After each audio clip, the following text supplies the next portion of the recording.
Good morning from the Rhondda Valley in Wales.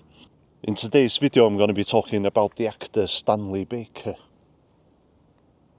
Stanley Baker was born in the town of Ferndale in 1928.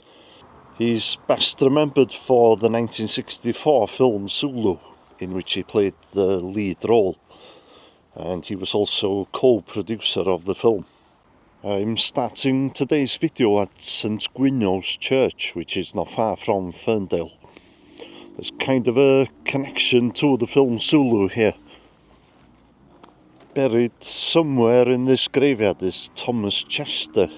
He's buried in an unmarked grave, and he was a soldier who fought in the Battle of Rorke's Drift in 1879, the same battle that's depicted in the film Zulu.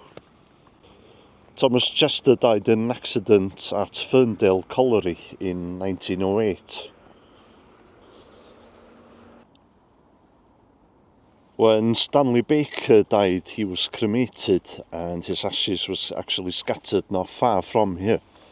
And in today's video I'm going to try and locate the general area where his ashes were scattered.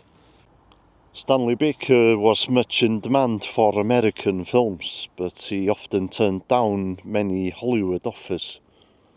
Apart from Zulu, some of the other big films that he starred in were The Italian Job with Michael Caine and The Guns of the Navarone, alongside David Niven and Gregory Peck.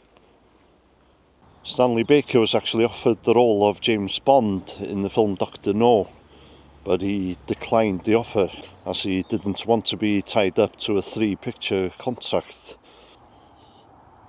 And the part, of course, went to Sean Connery, his friend.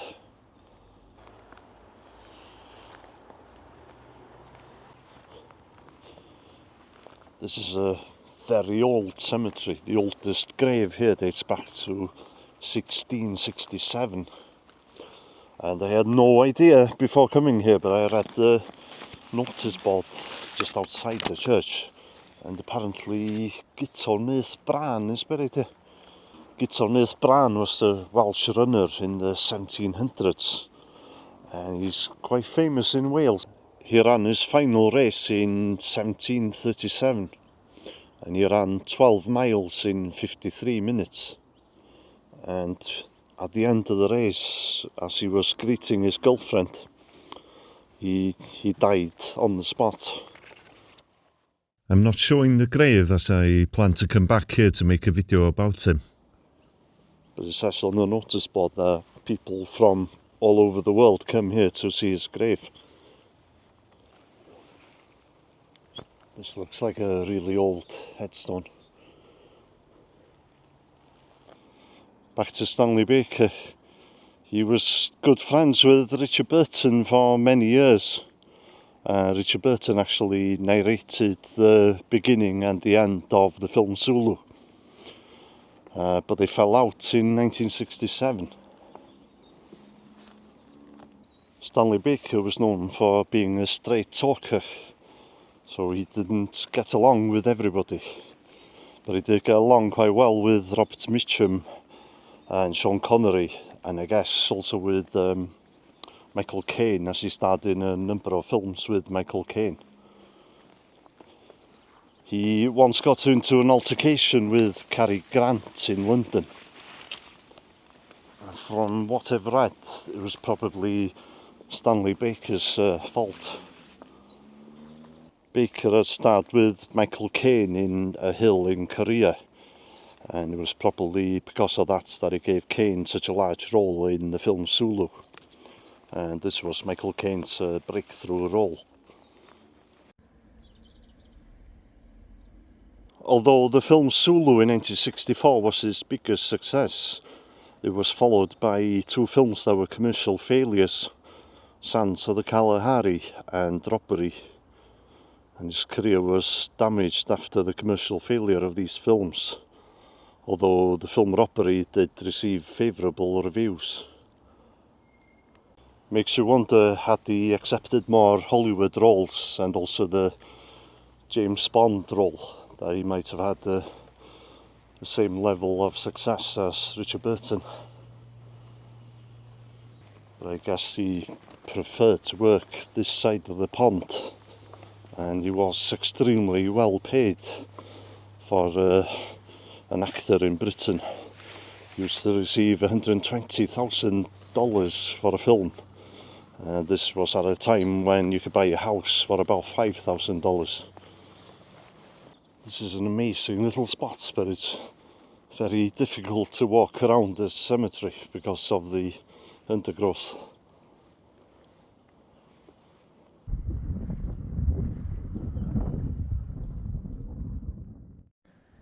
I'm now in the town of Ferndale itself. Stanley Baker was born here in Albany Street on 28th of February 1928. His father and brother were coal miners. His father lost a leg in a mining accident, and his brother suffered serious ill health as a result of working underground. In 1970 he was awarded the Freedom of Ferndale, and he unveiled a plaque outside the house that he was born in. Although Stanley Baker lived most of his life in London and Spain, he never forgot where he came from.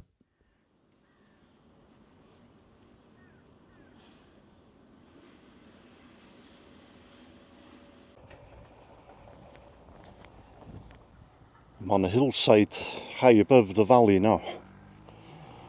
Stanley Baker was a heavy smoker for most of his life. On June 28, 1976, he died of lung cancer in a hospital in Malaga, Spain. He was only 48 years old. He was cremated in London, but his ashes were scattered on this hillside. One of the floral tributes sent to his funeral was from a Zulu leader with whom he had worked on the film Zulu.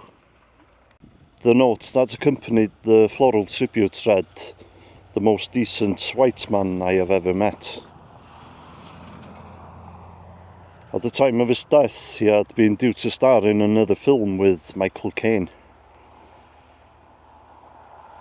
Now, the town of Ferndale is the town that's on the right-hand side of your picture now.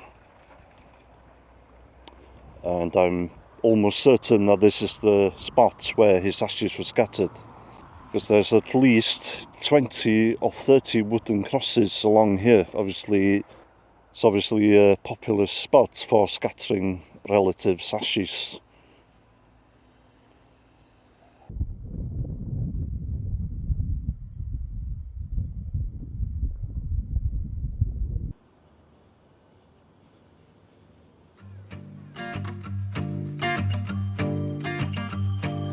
Another night and I'm just walking, city lights and people talking. I don't know where I'm supposed to go. I wonder if you got that feeling, staring at your bedroom ceiling. And think about me the way I think about you. Could you tell me, should I let you go? Yeah, I gotta know,